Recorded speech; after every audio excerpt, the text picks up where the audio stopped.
Podeis abrir a palavra comigo, amados. Confesso aos meus queridos irmãos aqui que este é um tema muito sério que vamos compartilhar hoje, sobre riquezas naturais e riquezas espirituais.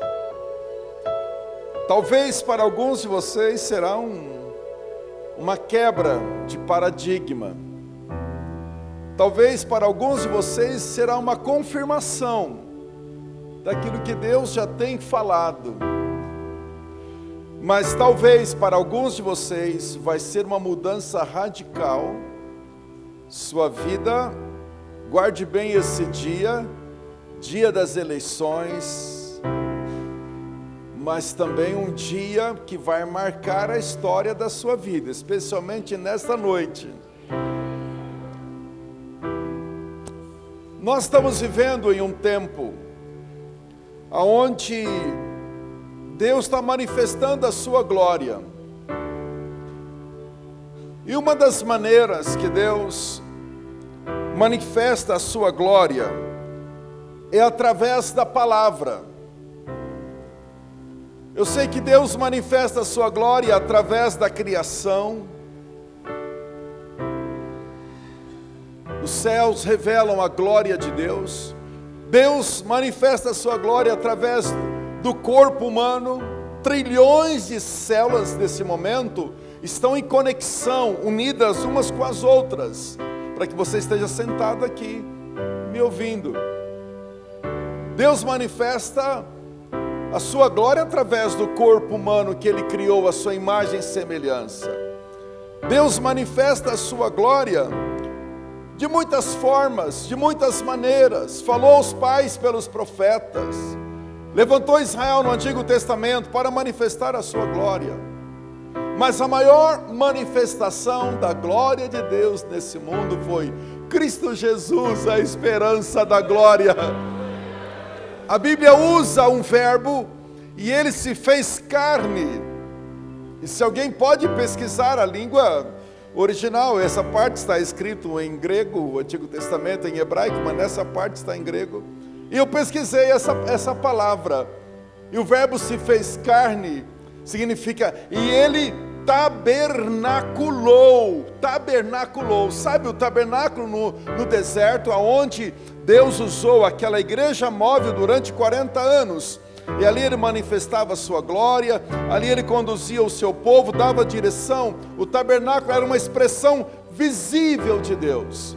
E quando fala que o verbo se fez carne, fala, e Ele tabernaculou. Deus se fez carne, Emanuel, Deus conosco, que é a maior revelação de Deus à humanidade. Chama-se Cristo Jesus, a esperança da glória. É a maior. Quem é grato? Porque um dia o Filho saiu do trono, pisou essa terra, morreu na cruz por você, ressuscitou, está no seu coração, está no seio da igreja. Quem é grato? Levante a sua mão. Aleluia! Aleluia! Não temos palavras para expressar o nosso amor, por tão grande amor. Por tão grande amor. Então Jesus é a maior expressão de Deus. Mas Deus se manifesta de muitas formas. E hoje à noite eu quero compartilhar isso com você. Sobre riquezas espirituais e riquezas naturais. Quero que você examine as Escrituras durante a ministração ou pós-ministração. Verifique se de fato é assim. Ouça, meus irmãos, deixe eu falar um pouquinho de riquezas naturais. De riquezas naturais. Quando Deus criou os céus e a terra, passa desapercebido para muitos. Abre comigo o livro de Gênesis, capítulo 2.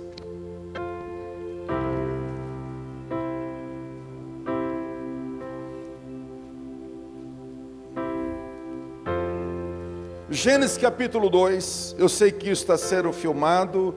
Hoje pela manhã, centenas, talvez milhares de pessoas nos ouviram falando sobre isso. Mas ouça-me, por favor, com o coração muito aberto, para entender sobre riquezas espirituais e sobre riquezas naturais. Gênesis capítulo 2, versículo 10, diz assim: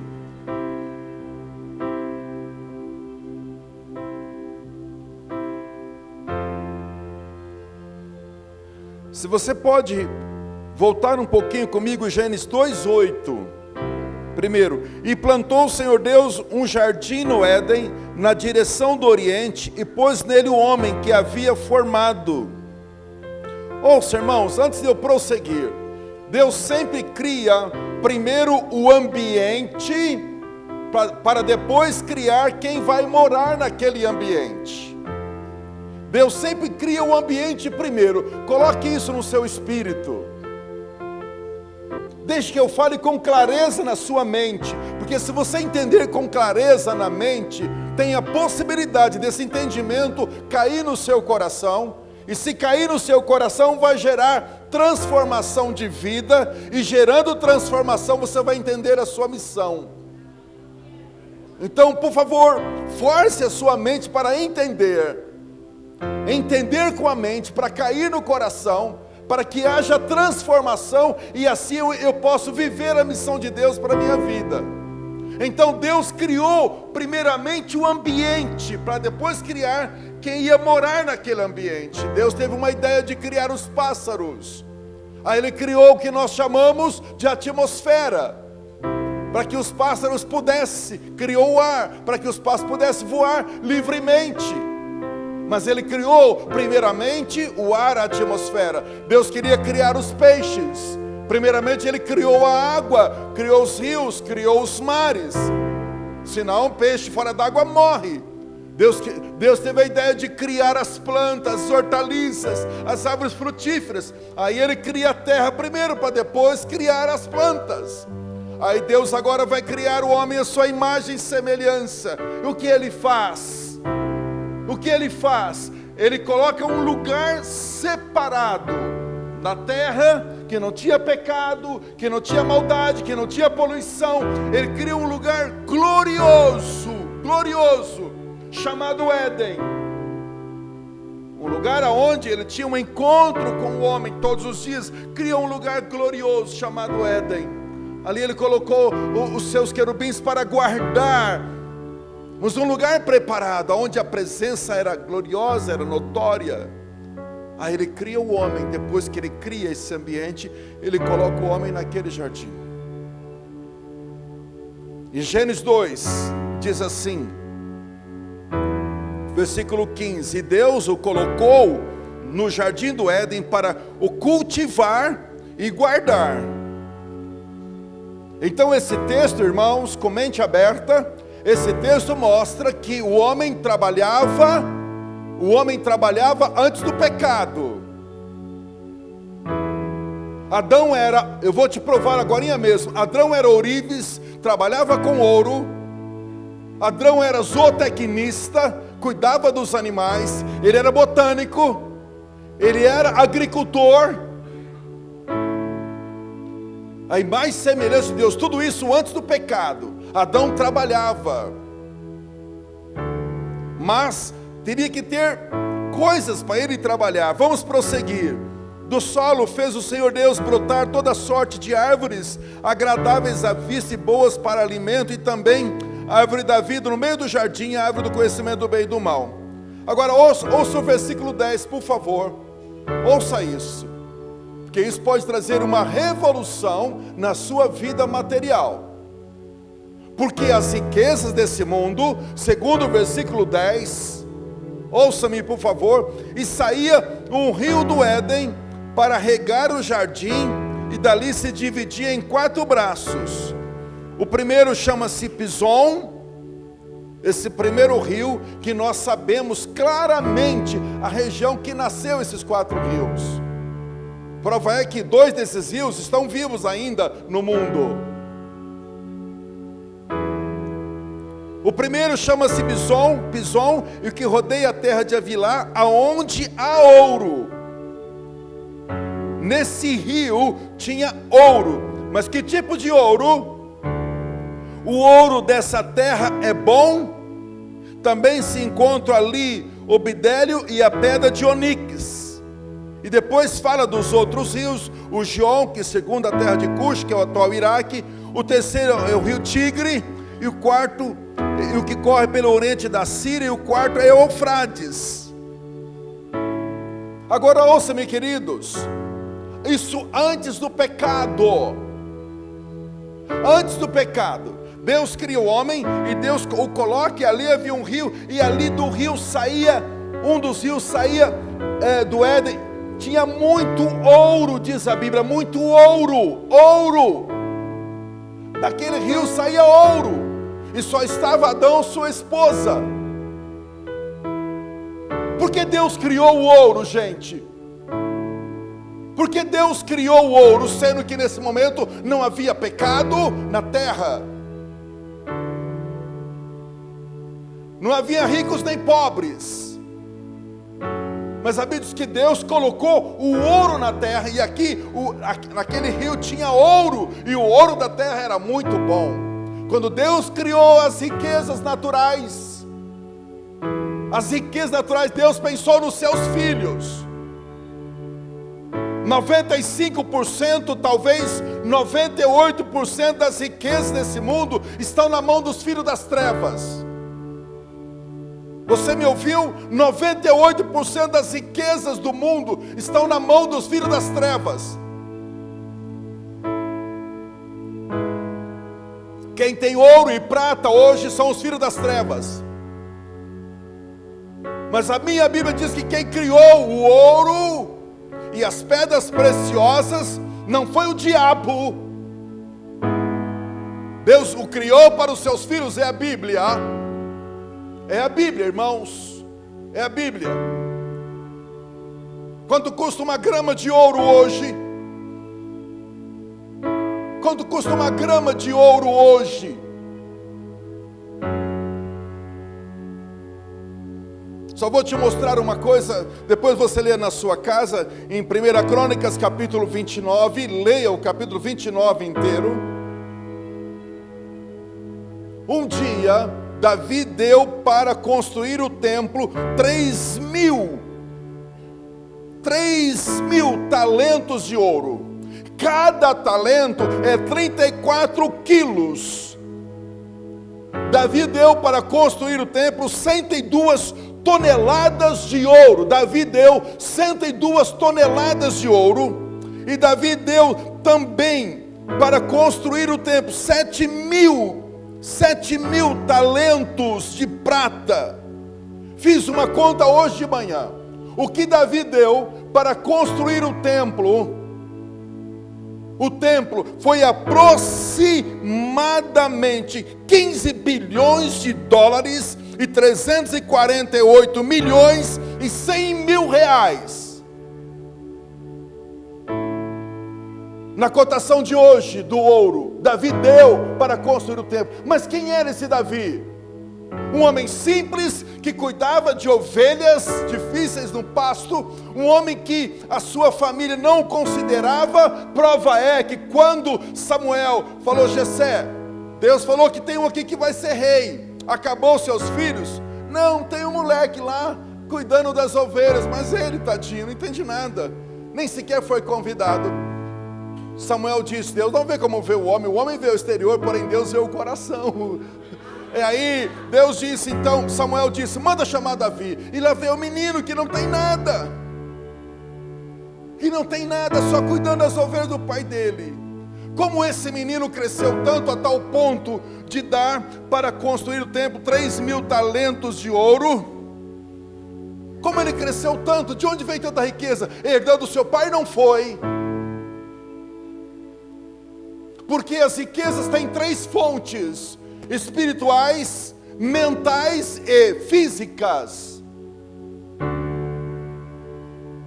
Quanto valia na época um passe do Ronaldo Fenômeno? Hoje O jogador lá de Portugal, o Ronaldo, quanto que vale um chute do Ronaldo? Quanto que vale aqueles pés? Ronaldo não adquiriu a sua riqueza, nem Neymar, ainda que esteja numa fase difícil, mas nem Neymar adquiriu a sua riqueza, porque são pessoas inteligentes, que escreveram um livro, defenderam uma tese de doutorado, tiveram uma mente de Einstein. Não! Pessoas cresceram por causa do físico, por causa da espertez dos pés. A sua riqueza veio porque se deram bem na área física. Quanto que valia o murro de Mike Tyson? As riquezas têm suas fontes, sejam primeiramente talvez espirituais, porque Davi tornou-se um homem próspero, porque a bênção de Deus veio sobre a vida financeira dele. Abraão, o nosso pai da fé, diz a Bíblia, Gênesis 13, versículo 2, Abraão era riquíssimo e temia Deus. Por quê? Porque tem bênçãos que vêm através da vida que a pessoa tem no espírito. Ezequias tornou-se um rei muito rico, mas tem bênçãos que vêm através da mente, de uma mente brilhante. Um professor, um escritor. De onde veio a bênção de José, gente? Que estava lá na prisão, e Faraó disse: eu não tenho no meu reino um homem como esse, ajuizado e que tem o Espírito de Deus. Ele vai ser o governador. Ele vai ser o governador. Faraó disse: ele vai ser o governador. José não foi governador porque ele ganhou nas urnas, nas eleições do Egito. José foi governador porque ele tinha uma habilidade sobrenatural dada pelo Espírito Santo de Deus. Faraó reconheceu isso, e José foi um homem rico por causa da graça de Deus no espírito dele. Então riquezas têm três fontes: ou elas vêm do espírito, ou elas vêm da capacidade mental de adquirir e transmitir conhecimento, ou elas vêm do físico.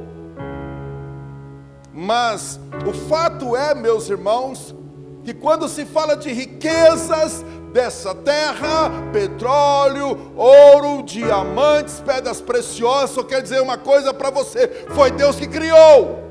Foi Deus que criou. Foi Deus que criou. E se foi Deus que criou, como eu trabalho com as riquezas? É pecado ser rico? Vamos ver uma coisa em Provérbios, rapidamente, 13, versículo 7. Eu nem sequer comecei a falar de riquezas espirituais. Estou falando dessas riquezas que não tem muita importância, mas tem pessoas aqui, para a glória do Senhor, que elas vão prosperar muito e serão bênção para abençoar sua família, a igreja, missões e nações. Eu creio, você crê em nome de Jesus? Meus irmãos, hoje eu Bispo Zezinho, todo mês, eu tenho um encargo de quase 16 mil reais para mandar para missões mundiais. Quase 16 mil reais, todo mês. Minha igreja colabora com talvez 800, 900 reais. Vocês também estão junto conosco. Mas eu me lembro da minha infância. 4 paus, um colchão velho, uma parede caindo aos pedaços, feito de pau a pique com barro. E essa era a minha infância. E hoje, Venezuela, África, Índia, Nepal, Turquia, país sustentado por nós. Mas de onde veio aquele menino? O que é que eu tinha? Eu não tinha nada, mas quando a graça de Deus veio, Deus disse: você vai ser bênção para as nações. Então, quando alguém tem uma visão clara, uma motivação correta, vem a unção, depois vai vir a provisão para a glória do Senhor. Vai vir a provisão. Porque eu digo: Deus, eu não quero apenas para mim ou para a minha igreja local. Me ajuda a pensar nos lugares. Eu adotei uma criança há 1 ano e meio atrás. Uma criança. na África. Eu vi a história dessas crianças, que os pais, a maior parte morreram de AIDS. Fiquei 1 ano orando, falei, Deus, me ajuda a fazer alguma coisa para essas crianças, ficam na rua.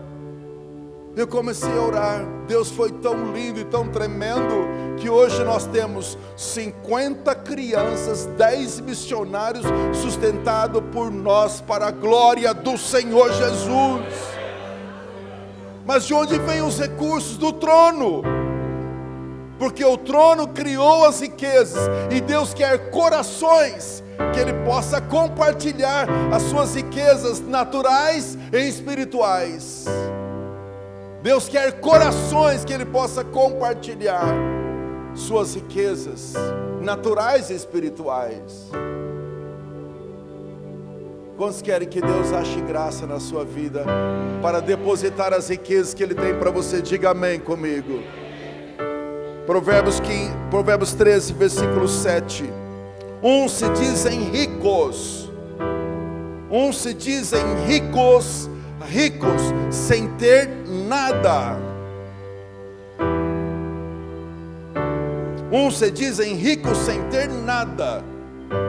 Outros se dizem pobres, sendo muito ricos. Aonde você está? Aonde eu estou? Uns se dizem ricos, sendo muito pobres. Eu viajei 7 dias com um grupo de pessoas muçulmanas, e um deles era um rei. Eu me lembro que foram 7 dias viajando com eles, e aí o intérprete diz, sabe este homem aqui? Ele tem 100 Mercedes. Como eu estava viajando 7 dias com ele, e aí a gente parava para orar, a gente parava no posto, e quando dava meio-dia, ajoelhava todos eles. Eu era o único cristão, não tinha um ali que era meu intérprete, e aí eles, lá, eu falei, quer saber de uma coisa, eu vou orar junto com eles. Aí eu ajoelhava junto e, Senhor, manda a tua glória, Senhor, vem com o teu poder. Eu comecei a orar por eles, mas eu olhei e falei, meu Deus, ele tem 100 Mercedes, e eu estava com um carrinho velhinho na época. Deus disse, não se sinta inferior, porque você é o meu embaixador aqui. A riqueza que você tem é muito mais do que a riqueza que eles têm. Sabe por quê? Porque o que há de mais rico nos céus, Cristo Jesus deu a sua vida e me comprou pelo seu sangue. Que valor eu tenho para o Senhor, que valor eu tenho para o Senhor. Deus não pagou 7 trilhões de dólares por mim. O sangue do Filho me comprou. Eu sou a pérola de grande valor, que alguém achou, vendeu tudo que tinha, deu sua própria vida, para que eu tenha agora a graça do Senhor Jesus. Então, irmãos, aqui diz, tem gente que é muito rica não tendo nada. Por quê? Por quê? Como se explica isso? Provérbios 13, 7. Tem gente que é muito rico não tendo nada, e tem gente que é pobre é muito rico. Por quê? Porque se o teu tesouro aqui na terra, imagine comigo, se você tem, eu sei que alguns aqui têm alguns milhões de dólares investido em ouro, em prata, na bolsa, nas letras aí, eu sei disso, tudo bem. Eu espero que você dê pelo menos 1 milhão para mim investir em missões, mas tudo bem. Se o teu tesouro está na terra, você vai se separar dele. Então preste atenção. Se a tua maior riqueza está na terra, você vai se separar dela. Mas se o teu tesouro está no céu, você vai se unir a ele. Se o teu tesouro está na terra, irmão, se a tua riqueza está aqui na terra, você vai se separar dessa riqueza.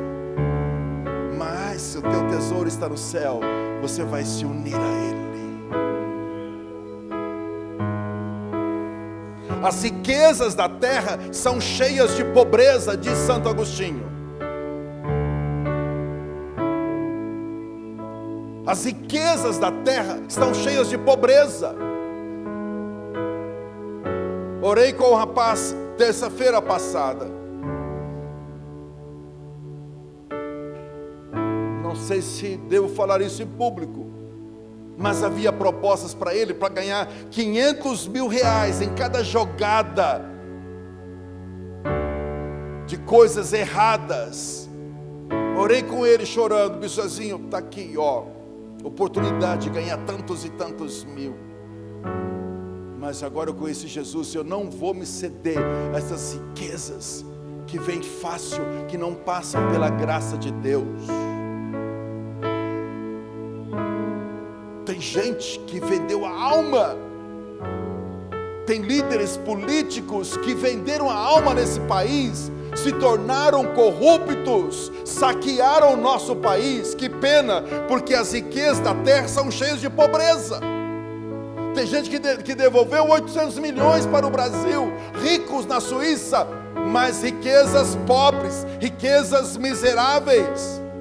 É isso que diz, que muitos sendo ricos são pobres diante de Deus, mas tem alguns pobres que são muito ricos. Abre comigo Atos capítulo 3, por favor. Tem alguns pobres que são muito, mas muito ricos. Atos capítulo 3, tem alguns pobres que são muitos ricos, mas ricos mesmo. Imagine você, se você fosse um paralítico desde o nascimento, se você tivesse tido paralisia infantil desde o seu nascimento,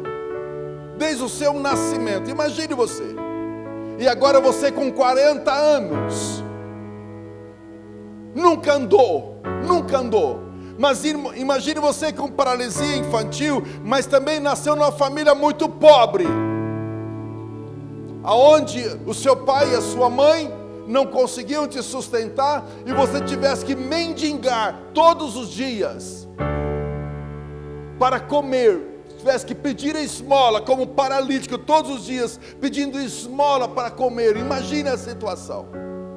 Mas de repente, alguém olha para você, veja o que aconteceu aqui, irmãos, por favor. Atos capítulo 3, versículo 1. Pedro e João subiam ao templo da oração da hora nona. Eles conheciam Deus, o Deus de toda a riqueza e todo o poder, e era levado um coxo de nascença, o qual punham diariamente à porta do templo, chamada Formosa, para pedir esmola. Então esse homem vivia no templo pedindo esmola. Vendo a ele e a Pedro e João que entraram no templo, implorava que eles dessem uma esmola. Pedro, fitando juntamente com João, disse: olha para nós. Ele disse: aleluia.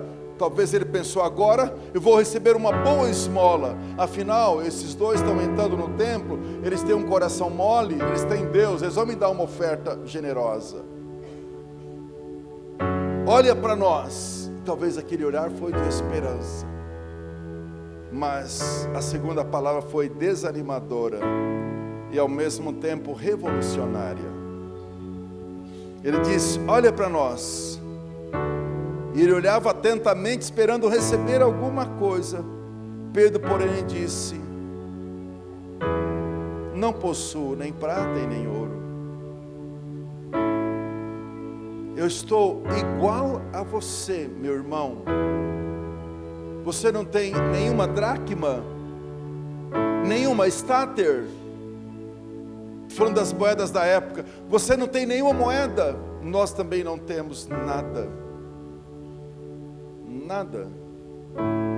Se fosse um crente do século 21, por essa mídia, por essa teologia estranha, onde as pessoas buscam Jesus para os bens materiais, e se elas não têm bens materiais, é porque elas têm pecado ou porque elas têm brecha.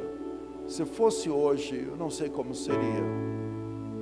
Talvez Pedro ia ter que fazer campanha em algumas igrejas para melhorar de vida. Não. Ele conhecia o Deus que ele tinha. Ele olhou para o homem: ouro e prata eu não tenho, estamos no mesmo nível, no sentido material, mas tem uma riqueza aqui dentro, Pedro diz.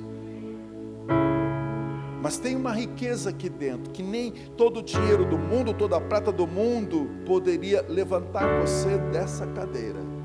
ouro e prata eu não tenho, mas pela riqueza que os céus me dá, pelo nome precioso de Jesus, levanta-te e anda.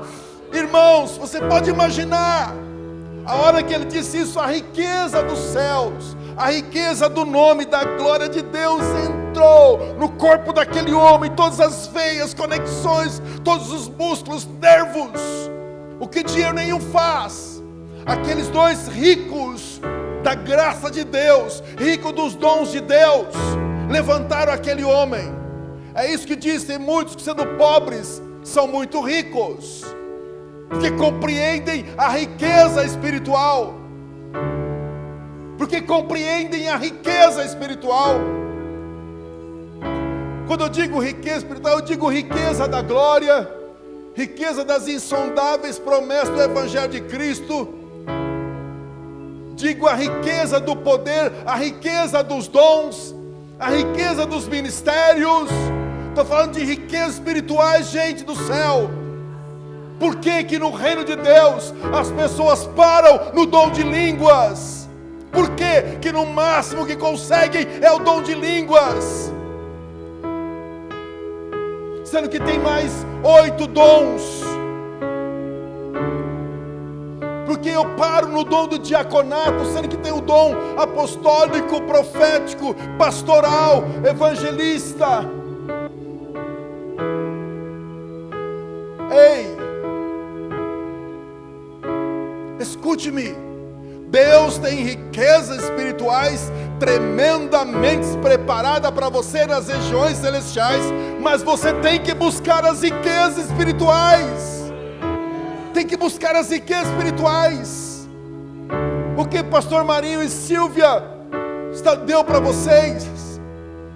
Riquezas espirituais que gerou, que está gerando o melhor de Deus.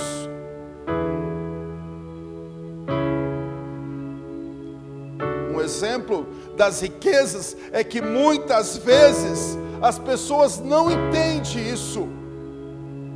Deus quer, para a glória dele, que você seja uma pessoa que tenha revelação, que tenha os olhos abertos para receber as riquezas naturais e espirituais que ele tem para ti. Deus é um Deus rico. Deus é um Deus rico. Eu sei que talvez você não compreenda isso na plenitude da palavra, mas Deus criou o ouro e a prata e o diamante, não criou para os filhos das trevas.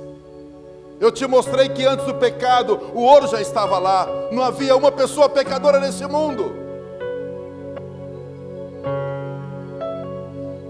Deus é um Deus rico. Se você tem dúvida, leia o Apocalipse 21 e 22. Nós vamos andar nas ruas de ouro e mar de cristal. Está escrito isso. Nós vamos andar em ruas de ouro. Como vai ser, irmãos? Ruas de ouro, bispo Zezinho, está escrito. Porque Deus criou o ouro, não criou ouro para as trevas, mas para a glória e louvor do seu nome, para o seu povo. Lá tem ruas de ouro e mar de cristal, mas se Jesus não estivesse lá, eu não gostaria de ir para lá, porque Ele é a minha riqueza.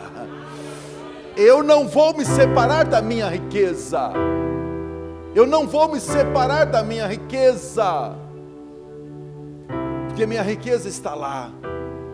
Mas se a sua riqueza está aqui na terra, você vai ter dificuldade de morrer. Meu Deus, eu não posso morrer, porque eu tenho 3 BMW, tenho 10 apartamentos, tenho 3 fazendas, tenho um salário de 150 mil reais, como é que vai fazer? Eu não posso morrer agora. Então isso mostra que a tua riqueza está aqui.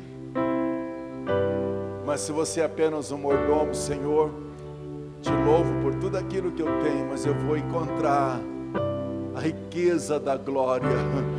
Ah, Senhor, eu vou encontrar a riqueza da glória, muito mais do que tudo aquilo que eu tenho.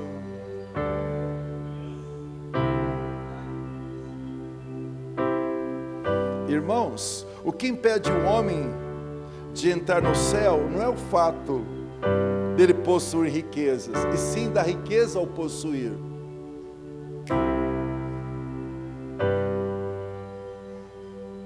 que impede o homem de entrar no céu não é o fato dele possuir riquezas. Riquezas naturais foram dadas por Deus, Deus criou. Mas é o fato das riquezas o possuir. Eu sou, igreja de Laodiceia, eu sou rico e abastada, diz lá o texto. E Deus diz: não sabes que tu és pobre, cego, miserável, você não tem nada. A verdadeira medida da nossa riqueza está o quanto nós valemos se perdermos tudo aquilo que nós temos. Essa é a nossa riqueza. Se você perder tudo que você tem, carro, emprego, os milhões aplicados na poupança, qual vai ser o seu valor? As pessoas te amam pelo carro que você tem, pela roupa que você veste, pelo relógio que você tem, pela geladeira que você tem, pelo bairro que você mora, ou as pessoas te amam porque o que você é em Cristo Jesus? As pessoas te amam por aquilo que você é ou por aquilo que você tem? O nosso verdadeiro valor não está naquilo que possuímos, mas naquilo que nós somos em Cristo Jesus. Irmãos queridos, os propósitos de Deus contém a sua provisão. Se essa igreja, se você pessoalmente tiver necessidade, estamos pagando um aluguel aqui, graças a Deus, Deus tem dado graça, mas saibam, Deus pode mover nos donos desse prédio, Deus pode mover em uma pessoa no nosso meio, e dizer: pastor, a partir de agora, esse prédio é nosso, eu estou pagando. Quem pode crer comigo em nome de Jesus, gente? As riquezas materiais, não foi o diabo que criou. Não foi o diabo, gente. Foi Deus. Temos que estar preparados para administrar as riquezas espirituais e as riquezas materiais. Eu posso citar inúmeros textos bíblicos de homens e mulheres na história da humanidade que foram muito ricas, a começar de Adão, passando por Noé. Não sei se você sabe, Noé foi o master, o céu, o primeiro engenheiro naval desse mundo. Os engenheiros navais do mundo inteiro até hoje ficam indagando como foi que naquela época um homem conseguiu fazer uma engenharia naval desse jeito. Eles ficam impressionados. Noé foi um engenheiro naval fantástico, não só um homem que teve uma aliança com Deus, mas usou o resultado da sua engenharia dada por Deus para salvar a humanidade. Quantos são gratos a Deus por Noé? Levante a sua mão. Ouça-me, quer mais do que um político como Neemias, como Moisés, como José, que foram políticos, nem direita nem esquerda, foram homens da teocracia de Deus. As pessoas ficam brigando por causa de política. Deixa eu dizer uma coisa para vocês, muito importante, que bom que isso está gravado. A Bíblia diz: feliz a nação cujo Deus é feliz cujo Deus é? Sabe qual é o contexto disso, igreja amada? Israel na época era a única nação do mundo, que era uma nação teocrática. A única nação do mundo, gente. O Egito, a Síria, cada um tinha os seus reis. Reis militares, reis levantados pelo povo. E Israel, até vir Saul, Israel era uma nação teocrática. Quando você lê o livro de Êxodo, Deuteronômio, Levítico, Gênesis, quando você lê esse livro, Êxodo, por exemplo, e Deuteronômio, são códigos de um país, das leis civil. Deuteronômio é lei civil, é como se fosse a Constituição nossa do Brasil. Deuteronômio é a Constituição de Israel, natural. Israel era uma nação teocrática. Os profetas e os sacerdotes ouviam de Deus e abençoavam a economia e abençoavam Israel. Todo Israel só temia o Senhor. Por isso está escrito: feliz a nação cujo Deus é o Senhor, porque Ele era de fato o Senhor da nação. Aí Israel disse: mas o Egito tem o seu rei, as nações têm o seu rei, e nós não temos um rei, queremos um rei. Aí que nasce a democracia, historicamente falando, meus irmãos. Queremos um rei como as nações. Aí Samuel fica triste. Deus fala: Samuel, não fica triste não. Eles não estão rejeitando você, estão rejeitando a mim. Eles querem um rei, deles rei, Samuel. E aí o primeiro rei da dinastia de Israel chama-se Saul, onde houve o princípio da monarquia, igual à democracia. Israel passou a ser uma nação como as demais nações. Mas dentro de uma nação temos uma outra nação. Dentro da nação do Brasil temos uma nação de reis e sacerdotes e servos de Deus que diz: Jesus é o Senhor desta nação.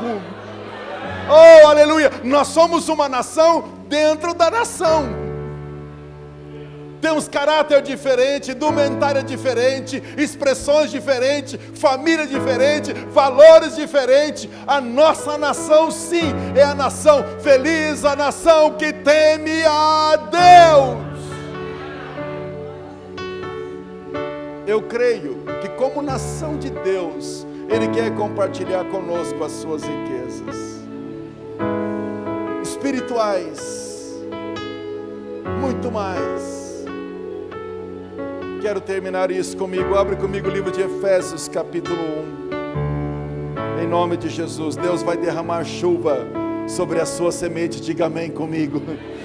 Sabe essa chuva que está caindo lá fora? Vai cair sobre essa palavra que está sendo ministrada ao teu coração.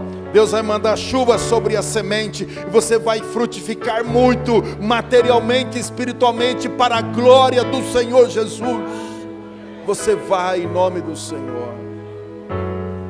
Oh meu Deus, em nome de Jesus, que assim seja. Efésios 3, vamos ficar em pé em nome do Senhor. Ouça isso, amados, tem tantos textos lindos na palavra que falam das riquezas espirituais. Efésios 3, versículo 7. Ele diz assim: no qual fui constituído ministro, conforme o dom da graça de Deus, a mim concedida segundo a sua força operante do seu poder. A mim, o menor de todos os santos, me foi dada esta graça de pregar aos gentios o evangelho das insondáveis riquezas de Cristo. Diga: a mim foi dada a graça de ter e de dar as riquezas insondáveis de Cristo.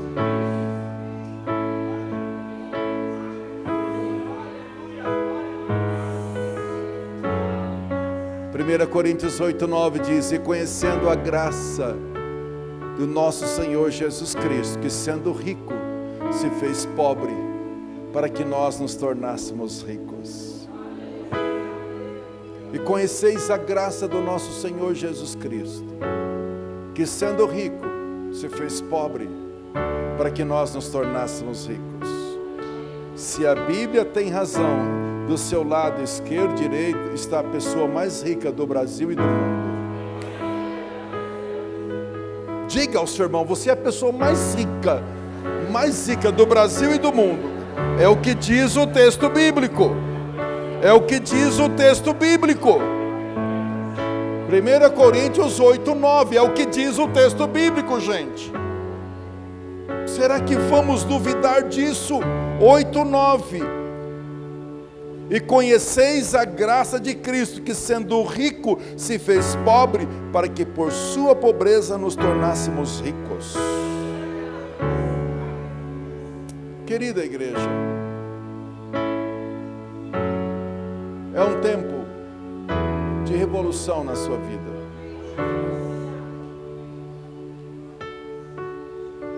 As pessoas que entenderam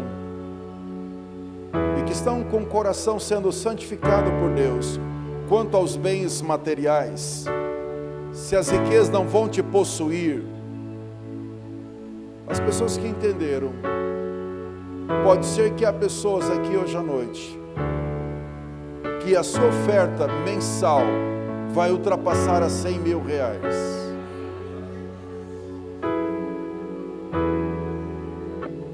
Eu tenho um discípulo de Jesus, que eu estou cuidando, santificado, um dos primeiros presos na Lava Jato,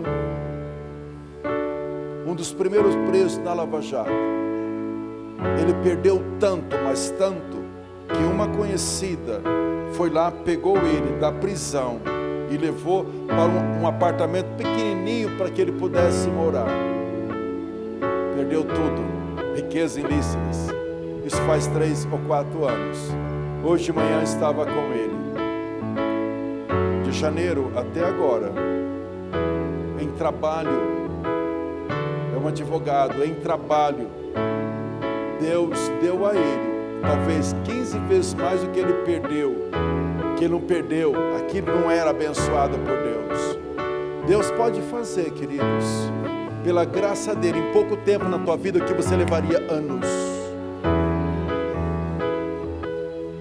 O que é a ação de Deus rápida? Ponte Rio-Niterói, 20 e poucos anos para construir. Mar Vermelho, 1 minuto para se abrir.